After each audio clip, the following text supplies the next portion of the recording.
All right, everybody. Matt Lewis here, talking to Charlie Sykes. Charlie, psyched to see you, my friend. How are you doing? Well, we have a lot of ground to cover today.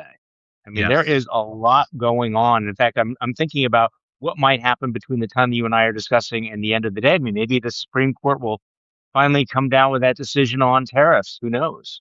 But where should we begin? Just to screw us, actually. It could happen that way. I mean, as we were about to go live here, I'm seeing this pop in the New York Times.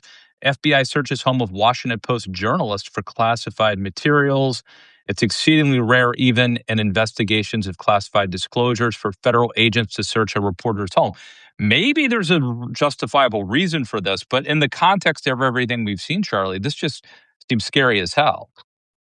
Yeah, but it should not be surprising at all. Look, I mean, this is an administration that's made it clear that it will override any of the normal norms or guardrails. The Department of Justice has been completely weaponized. The administration has made no secret of its animus towards an independent media, how it regards critics. So the fact that we now have subpoenas of reporters' homes, it feels kind of inevitable. What did we think that the Trump administration was going to do about media outlets that report things they don't want to read or that defy them? So I actually think that this may be scary as hell, but this is just a down payment that now we've been warned. And by the way, what a shitty week for the Department of Justice. Did you see those two stories? I mean, first of all, we have all of those, officials resigning from the Department of Justice Yeah. because of the way they're handling the Minneapolis shooting. That's number one. Number two, this people should check out this Wall Street Journal report about a photo op at the White House where all of these U.S. attorneys came in. They had their picture taken with the president, and he berated them as a bunch of weaklings because they weren't going after his targets aggressively enough. And that was the day before they went after Jerome Powell. So I guess the point I'm trying to make is, the whip is at the back of the even of the MAGA types in the Department of Justice to rewrite the rules of what's considered acceptable or not. Well, and this brings us back to an old story, Charlie, but people who should have known better and voted for Donald Trump. Like now, Joe Rogan is out there talking about ICE in Minneapolis, saying like, "This seems like Gestapo, stuff." Like, who voted for this? We're like, well, Joe, Yeah. they had all these signs at the Republican convention, hundreds or thousands of signs saying mass deportation. Now, I mean, do you think that's going to be done nicely? That we could do like a nice sort of soft velvet like mass deportation? Like, what did you think was going to happen, or you just thought he wouldn't do it? Which brings me, I don't know, have you seen this? Michelle Goldberg at the New York Times has a provocative piece up. It's called "The Resistance Libs Were Right," and she starts off by saying, people debated whether Trump is a fascist or not, and she says, in his first term, Trump quote lacked a street fighting force and quote didn't pursue campaigns of imperial expansion. Those were, I guess, the two missing ingredients. But here we are, 1 year into into the second term, Charlie. Yeah, well, you and I are not necessarily resistance libs, but yeah, we were resistance. And it's interesting that she Resistance wrote that. conservatives. Well, she wrote that piece because I've actually been so it's sort of been bubbling up in my mind that I am really really sick of the last 10 years of being told, "Oh, Charlie, you're overreacting to Donald Trump," or "Oh, you have Trump derangement syndrome," or "Oh, it's not going to be that bad." Well, if you look past the mean tweets, you look at the policy, and I think you and I are in the position of saying, what did you think was going to happen when you elected this man who made no secret of who he was and what he was? And the fact is that every single thing that's happening right now, he basically said he was going to do it. And we had all the smart kids who proved, well, let's not focus on that. Let's look at something else. We had the whole anti-Trump conservative movement, which was like, yes, he's bad, but you know, you people who criticize him all the time, you orange man bad people. And it's like, and I'm sorry to use the language this early in the live stream, but what the fuck did you think was going to happen? And at this point, you're looking at all of this, and I know I'm my phone is not yet ringing from the people who say, okay, you guys were right. I wish vindication felt better. You know what I'm saying, Matt? Yeah, It it's actually not feels going to kind of happen. stomach turning. No, it's not. It's not going to happen. So I was the reason we're doing this on Wednesday instead of I guess our normal Monday. I was at a little conclave, including some of our friends in the what we might call the anti-Trump world. These people do not like Trump, but they voted for Trump. Some of them, and I was having dinner, and a prominent name you would probably know, and she was like, "Well, what's your key issue?" And I'm like, well, preservation of liberal democracy is. I mean, it's America first in that sense. Like, look, if Donald Trump's policies somehow lead to the toppling of, the regime in Iran, I will applaud that. That will be amazing. But what if we lose our? What if, in the process of giving more freedom to Iranians, we lose our freedom here? And Charlie, you probably saw this. He keeps saying it out loud. President Trump said during an interview with the New York Times this week, he regretted not ordering the National Guard to seize voting machines in swing states after his loss in the 2020 election. Here's the funny part. Even though he doubted whether the National Guard was, quote, sophisticated enough to carry out the order effectively. Yeah, it was sophisticated enough. And then there was also that story in the Washington Post about, the way that he is, trying to influence and that influence, essentially rig the midterm elections. Look, here's another one of these like folks. It's not like you weren't warned. You saw it with your own eyes. Is this president capable of, a gross constitutional abuse of trying to overturn an election? Well, excuse me, he already done it. It already happened. We saw it in real time. And yet you anti-Trumpers ended up putting that man, that criminal, that seditionist back in power. Okay, let me take a deep breath. I think a lot of what we're seeing though is that what happened in 2020 and 2021 may have been just a dry run, a rehearsal for what he is far more empowered to do right now. That episode where he was musing about having the National Guard seizing the ballot Yeah. boxes. Remember that story?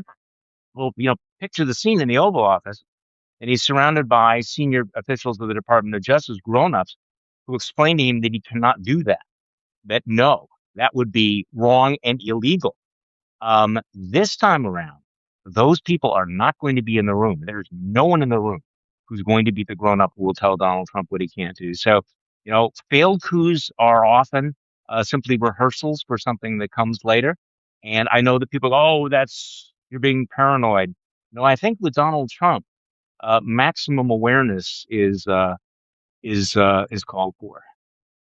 And not to put too fine a point on it, but just to go back where we started with the Michelle Goldberg, column, where she talks about like a lot of people said he's not a fascist because he had these two missing ingredients. He wasn't Yeah. involved in imperial expansion. Well, he kind of is now. Venezuela, Greenland, Canada, who knows? And then the other thing, he lacked a street fighting force. Now, of course, he was able to summon people on January 6th, that mob to the Capitol, but now he has ICE as an example, this very, very large, now very well funded, these guys wearing the masks, look like they're invading Fallujah. Um, and they are wreaking havoc on, Uber drivers, Target employees, nannies, gardeners, the worst people in the world, apparently.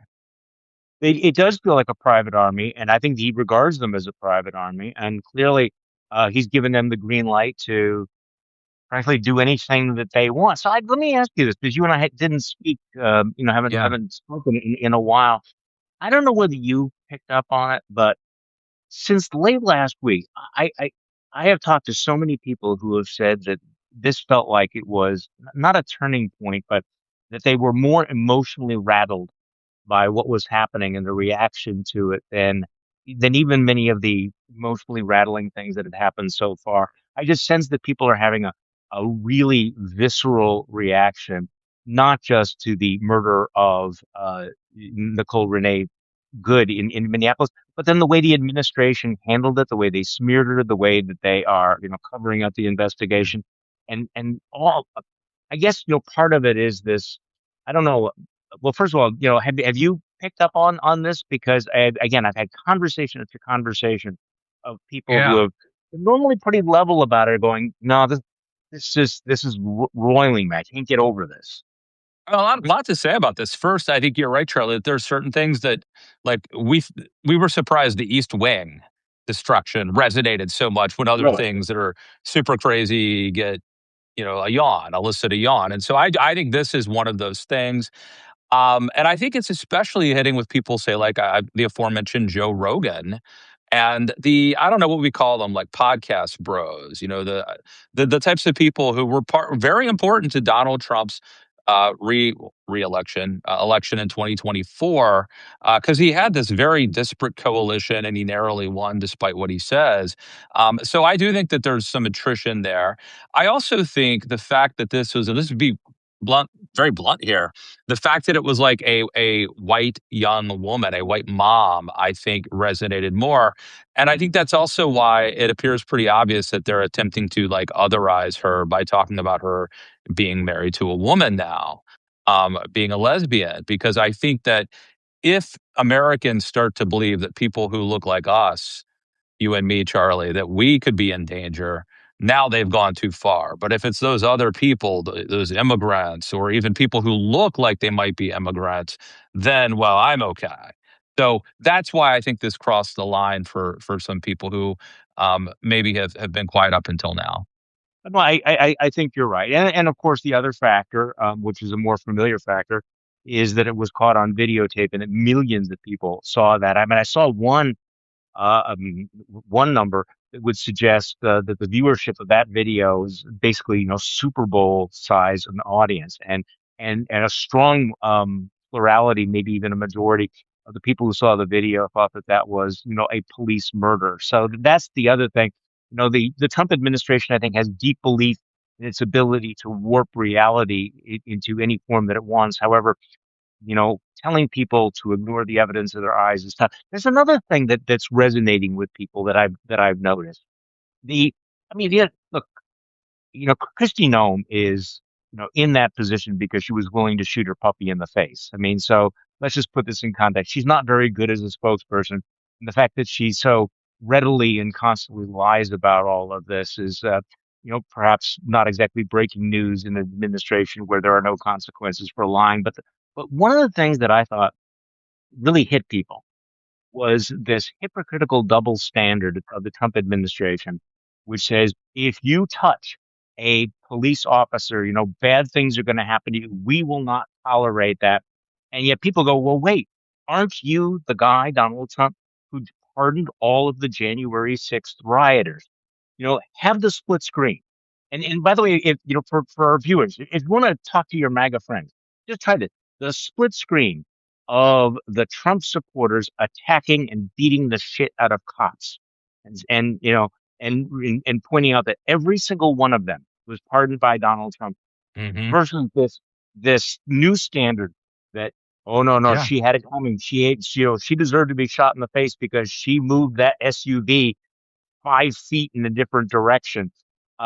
This hypocrisy is not new, but it's seldom as screaming and naked as this. And you may recall after January 6th, Ted Cruz actually referred to the rioters as domestic terrorists. Yeah, Um, before you got and later, I canceled.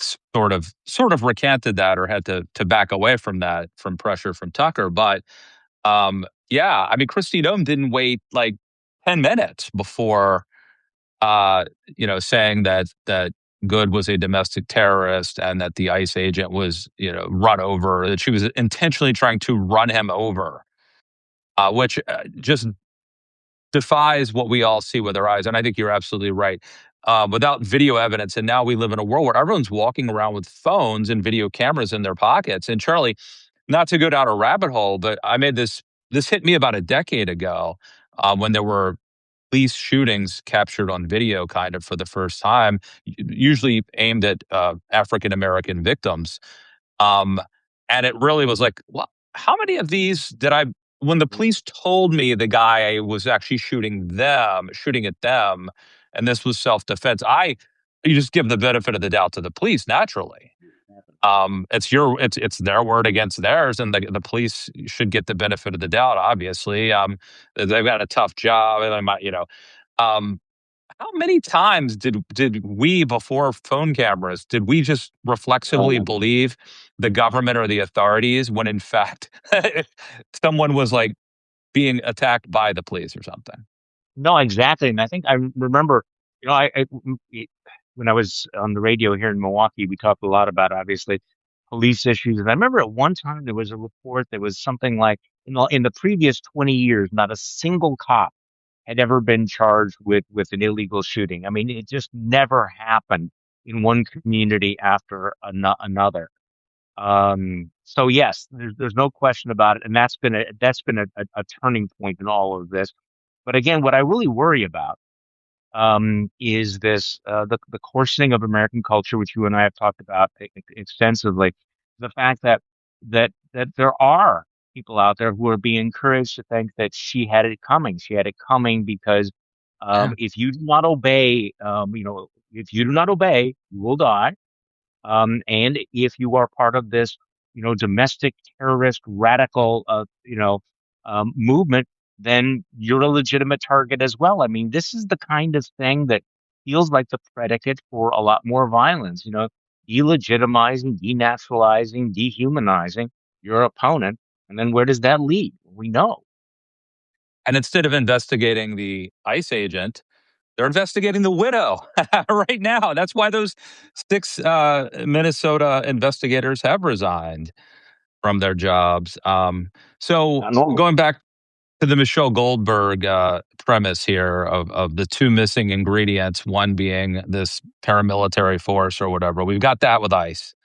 The other is the imperialistic thing, which brings us to Greenland, Charlie. President Trump doubled down Wednesday on his insistence that the United States, quote, needs Greenland.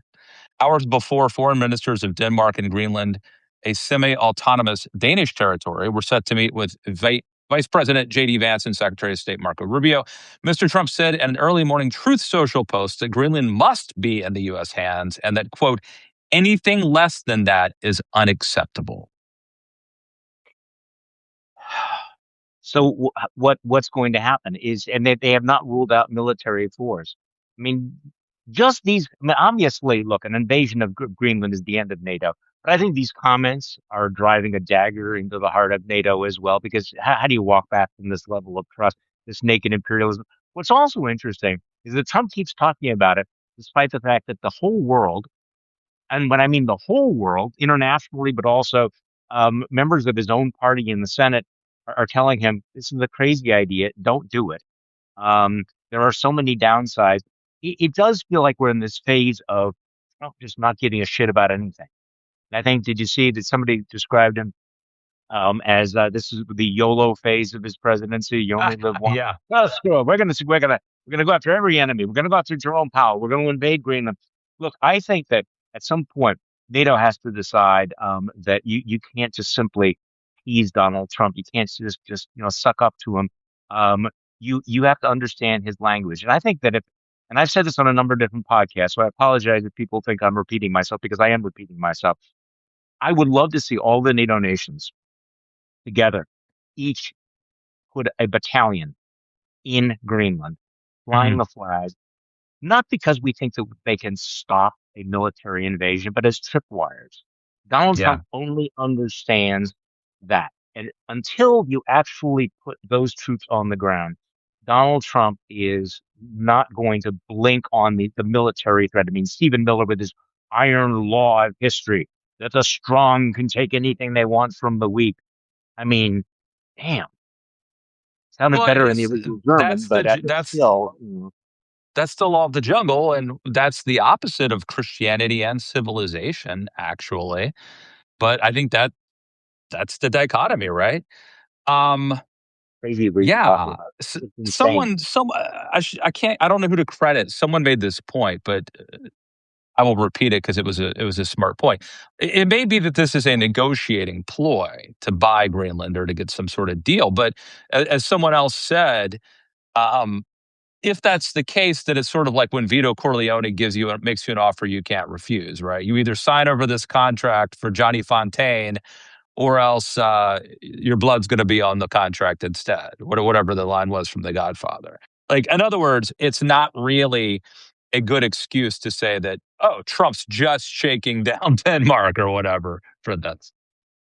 No, I think that is a great analogy, and I think that yes, Michelle Goldberg is right that the resistance libs who said that Donald Trump was a fascist were right because I think he is. But that's really part of the story. I mean, to really understand Donald Trump, you have to understand that Bon- Donald Trump is essentially at heart, at bottom, a mafia boss. This is a mafia state, and so what the rationalizers are saying is, well, this is just a negotiating ploy. That's not a negotiation. Who negotiates by basically walking in and pointing a gun at somebody and saying, now let's talk about buying your house? I mean, this is not the way that it's done. So the only way that you deal with him is by calling his bluff on this. So we'll see what happens. By the way, I am encouraged by the extent of the backlash and the blowback against his investigation of Jerome Powell.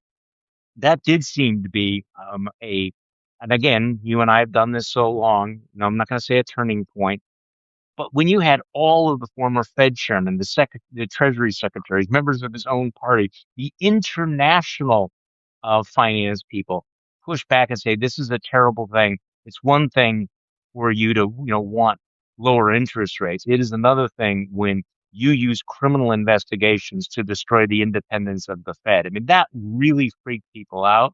And I think it's going to be very interesting to see whether he quietly backs off on that, or like Greenland just simply says, fuck you all and doubles down. So I wanted to ask you your take on this.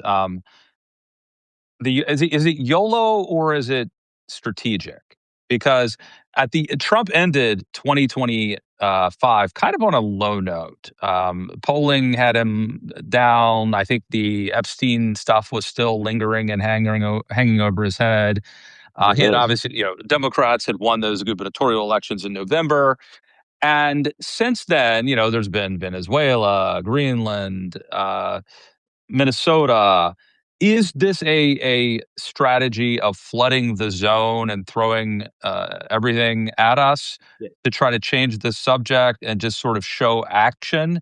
Or is this more madman just doing crazy No, stuff? no, no. I think there's a little bit of both, but generally this is flooding. This is flooding the zone. But what's interesting is that none of those things are actually helping Donald Trump.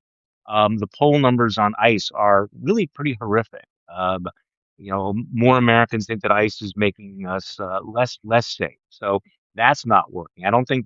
Have you seen the numbers on Greenland? What are those numbers? That Yeah. feels like an 80-20 number. The Epstein files are still out there. And the fact that he's out now talking about, turning himself into Elizabeth Warren and capping credit card rates, Yeah.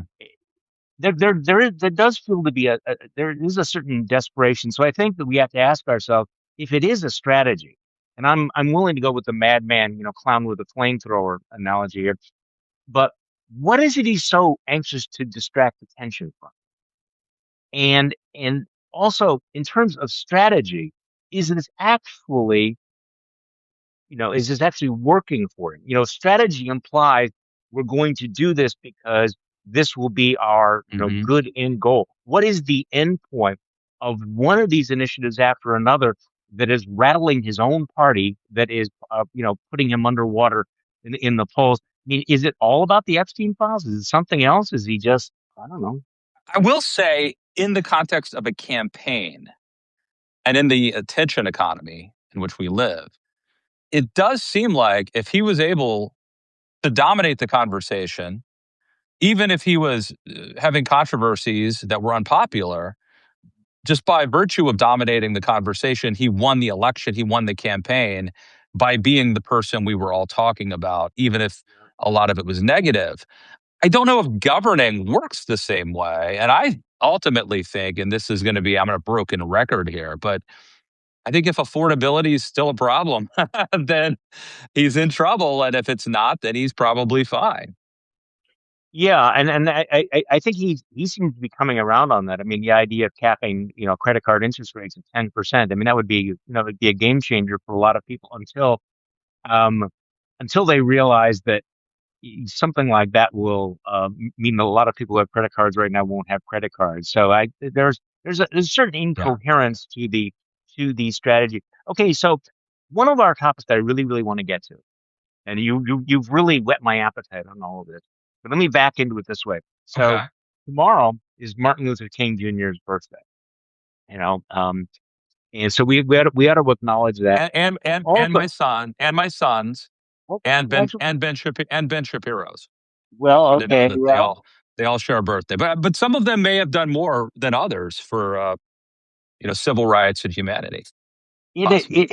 it's possible, but it is extraordinary. I mean, I keep thinking, how far. It's one thing to say how far we've come since Martin Luther King's death, but the language that the administration is using.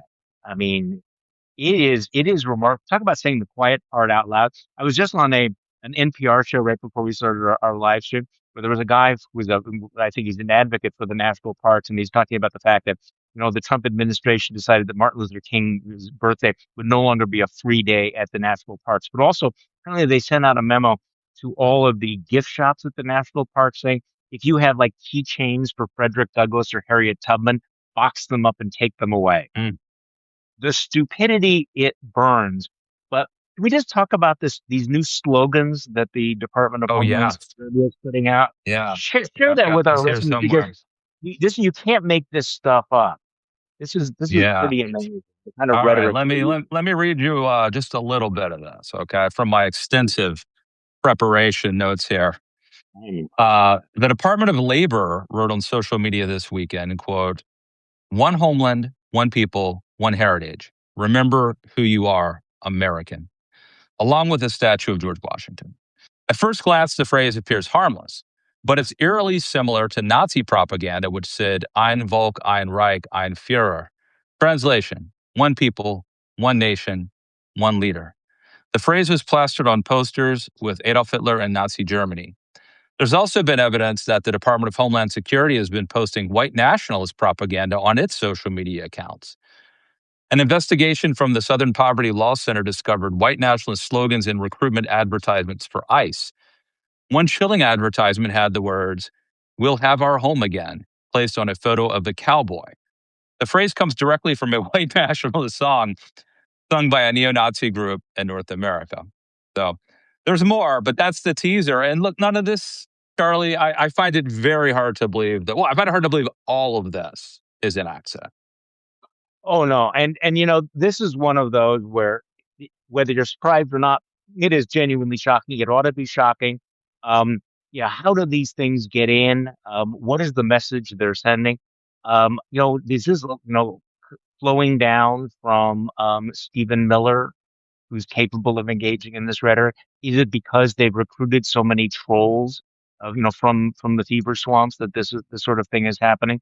But this is what's frightening about it, and I know we get pushback every time I say this. People need to understand what a radical break this is with where the Republican Party was going. Now, was there, racial strains in the party over the years? Yes, absolutely. But I want to remind people that when the Civil Rights Act of 1964 was passed, 136 Republicans, vast majority of Republicans in the House voted in favor of it. 27 Republican senators, a majority of the Republican senators voted in favor of it. So you go from 1964, where there was broad Republican support for the Civil Rights Act, to the moment we're at now, where we have a Republican president who, talks about how terribly white people were treated and is not just attacking DEI, is in the process of erasing much of this history, rewriting our history, whitewashing our history in a way that feels more Orwellian, if not Stalinist, than anything else. And these slogans, like, no, I agree with you. This stuff just doesn't happen. That turtle didn't put itself on the fence post by itself. No, and this is not terribly new. We've seen this. I remember there was a guy, I think his name was Nate Hockman. He's actually Oh, been on my podcast before. He worked at National Review, I think, at a certain point, or he was a fellow there or something. But he was working for Ron DeSantis, and he had, I forget the details, but there was some maybe fascist imagery or something embedded in a tweet or a video that he created for DeSantis. I don't know that I don't think DeSantis actually knew that it was there, probably, but it's personnel is policy. During Trump's first term, I remember reporters being kind of surrounded and hounded by people calling them. The term was like Lubenpresse or something like that. Do you remember this? Liebenpresse. I forget. It was a Nazi Germany word for the media, lying press or something like that. So um, there is a weird affinity and fixation on Nazi things that just keeps randomly, Well, maybe coincidentally, popping up in right wing circles these days. well, and look, I mean, some people understand that completely. People like Nick Fuentes, who has been, platformed by Tucker Carlson. He understands where all this comes from. I'm guessing that JD Vance has, some knowledge of history. But the reality is that there are a lot of people that are repeating many of these names without understanding the historical echoes. That they like the triumph of the will. They like the will to power. They still think of themselves as Christians and American patriots, while they're basically ignoring 2,000 years of Christian culture and embracing Nietzsche, or the Triumph of the Will, which was the name of the famous, Leni Riefenstahl, German propaganda film. Um, Yeah. you listen to Stephen Miller talking about strength and power and, civilizational erasure. And look, the reality is, and I know that people push back against any reference to this, but Nazi fascism and Nazism were not some some, let me put it this way. They weren't some thing that just fell from the sky from a meteor. There were attitudes and beliefs. There was a culture behind it that emphasized national greatness, that emphasized ethnic identity, that emphasized, that Western civilization needs to fight against the pollution of the dark hordes, all of that. And so and this goes back to the Michelle Goldberg thing. When people would say, this rhetoric referring to immigrants as vermin and scum and everything, Yes. this has historical resonance. This dehumanization of people has happened before. We were dismissed. People, poo-pooed it all. And yet you're seeing the pictures that are happening right now. We're not at Gestapo level. We're not at Nazi Germany level, but it feels as if this, dehumanization, denaturalization, otherization, and I hate using words like that, Yeah. um, is, where do we think it's going to lead? Well, the dehumanization one specifically is dangerous because it's part of a very clear plan. And we were called human scum, by the way, Yeah. never Trumpers. I have a But feeling. if you can dehumanize someone, you can do whatever you want to them, and that's a step along the way to being able to do whatever you want with people. I do get that there are, if you're not up on history, you could be talking about something as the final solution Yeah, and right. have you know no animus in your heart. That just happens to be like now a term of art that has been you know that is That's something have been valuable. Yeah. co-opted, and it's you shouldn't probably use that term if you're aware of it, but like make no mistake, if Stephen Miller uses that word accidentally, it's not accidentally, right? And that's Okay. the case with this. Okay. Can I make some movie recommendations to you? Or Are we talking one battle after another? oh no, have you seen it? Is Yeah, that I what it's loved it. in? Okay. Absolutely. Okay, Absolutely. then I have that on my list. Um, Probably this wasn't the best thing for my mental health. I was watching a German series last week called I think it's called The Interpreter of Silence. Another version of it is the I think the German House. Anyway, it's about a young translator at one of the war crime trials, where they're trying SS agents at Auschwitz, and that got me sort of interested. And by the way, the Germans do not pull any punches; they are very very direct. So I watched the Russell Crowe Nuremberg movie, which by the way I think was disappointing. Mm. We see it. I did not think that it was as I thought it was kind of mediocre in some way, except his performance was fantastic. But and I wrote about this. I talked about this before. I was inspired to go watch the classic Judgment at Nuremberg with Spencer Tracy and Burt Lancaster, Oh, which is wow. absolutely splendid. I mean, it's 1961 and it's a little bit feels a little bit dated, but it's a trial of these judges who had been involved in gone along with the Germans. And the best of the worst is Burt Lancaster. He is the most distinguished. He's actually a very serious man who has a conscience, and he knows that what he had done, that what was done was he was evil. He's conscience stricken. In any case, he after he is convicted for sentencing someone to death who had did not deserve it, he wants to meet with Spencer Tracy, who's the presiding judge. And he says, you must understand that I never thought it would come to this. Those millions of people, I never thought it would come to this. And Spencer Tracy looks him right in the eye and says, it came to this the moment you sentenced an innocent man to death. And Mm, I've just been haunted by that because everybody goes, mm. I didn't think it would come to this. I didn't think it would be this. Really? What did you expect was going to happen? And in the moment we're in right now, with the rhetoric and the growth of these armies and everything, and the kind of justification of police killings, are you going to look back on this 10 years from now and are you going to try to tell us, oh, I didn't think it would come to this. I didn't see any danger in this. This is when we ought to recognize what it might come. I got to see. I've not seen that. My youngest boy and I watched a lot of old black and white movies together, and Yeah, that one just made my list, I think. yeah. All right, Stanley Cranston. here's some. So if you're anti-Trump, this is some, I think, good news. Okay, maybe we end on this. I got a whole stack. We can go on as long as you want, Charlie, but maybe we end on this. Rank punditry, horse race politics. Former Representative Mary Peltola of Alaska, a Democrat, announced on Monday that she was running for the state Senate seat, U.S. giving Senate. Democrats a U.S. Senate seat, giving Democrats a big boost as they fight an uphill battle to win back the Senate in midterm elections. She was Alaska's sole House member from 2022 until her defeat in 2024, and is one of red state's few prominent Democrats. She has been considered perhaps the only person who could pose a threat to Senator Dan Sullivan, a Republican who was up for re-election this year. In her announcement video, she made clear she planned to position herself as a political outsider, fixated on the state and local issues like the fishing industry and the rising cost of living. Her slogan is "Fish, Family, and Freedom." So I like that. What Excellent. do you think, Charlie? No, I mean this is a real deal. This is not simply rank punditry.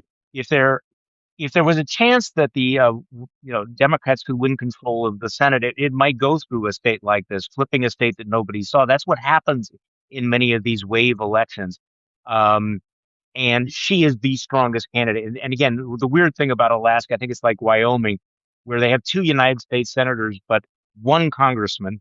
And the Congress, if you run for Congress, you run statewide. So she has a track record. She's known statewide. Not a guarantee, not a done deal, but extremely good news for Democrats in terms of controlling the Senate. And because quite frankly, if you really want to stop Donald Trump, I mean, it would be great to take back the gavel from Mike Johnson, but you can't do it just from the House of Representatives. If Donald Trump loses the Senate, his second term agenda really run into some major brick walls. Not completely, but at least you stop the confirmation process. At least you have oversight on both the Senate and the House. Big deal.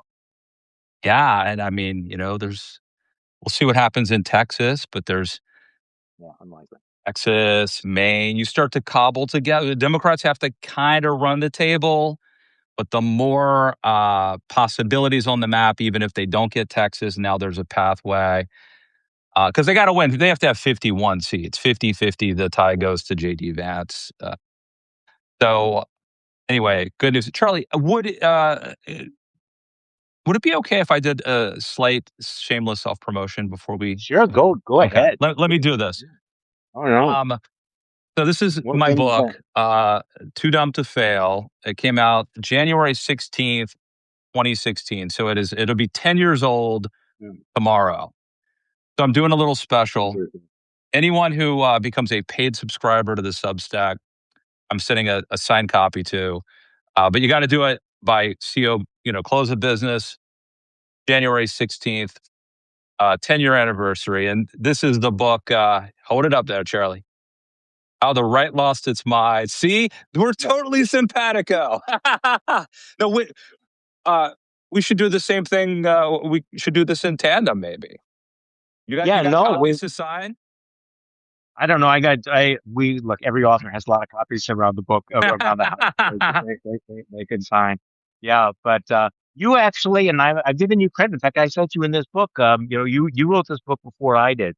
And so you did see it coming. I think that's I know you get much of the blowback from it. Like, you built this. When are you going to take responsibility for it? Guys, we took responsibility a really long time ago for this stuff. Yes. And if you're already a paid subscriber, just up it a little bit. I'll send you a copy. And if you've already done this, then because I sent out a Substack the other day offering this deal. It's going to be coming later this week. So, but thank you. And by the way, I think it's still relevant. That's the thing, Charlie. Same thing with your book. Honestly, a lot of what we wrote 10 years ago, part of it is like, see, I told you so. But part of it's like, it's still, the message is still relevant. Some of the stuff is actually truer today than it was, I think, when we wrote those books. Um, so there you But it have it. turned out worse than we thought. I was not optimistic when I wrote this book, but I will admit that it turned out worse. Although as I go back and I reread it, I'm sure you reread your own stuff too.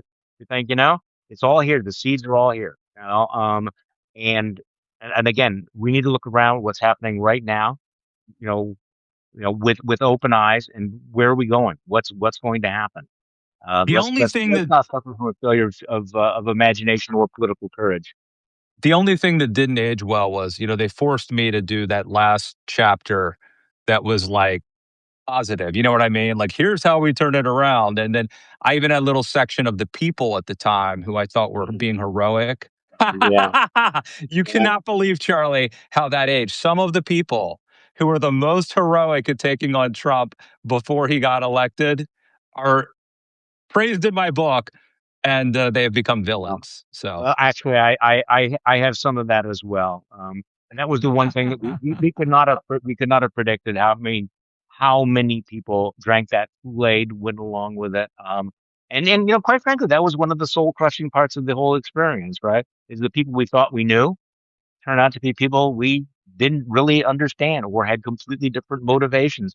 And a lot of it was just simply transactional. A lot of it was lack of courage, but unfortunately, there are people who just decided that no, you know what? Let's forget everything that we claimed to believe before. We kind of like this new, brave new world that's coming, and that continues to be a surprise. That invasion of the body snatchers, doesn't it? indeed. Indeed. All right. Well, we'll keep fighting. We'll keep plugging away. Are we back to Mondays? And it was Yes, my fault this week. absolutely. Okay. No, So, you're right. good Lord willing, we'll be back on Monday. Thank you, everyone who watches us and subscribes and supports. And let's keep up the fight.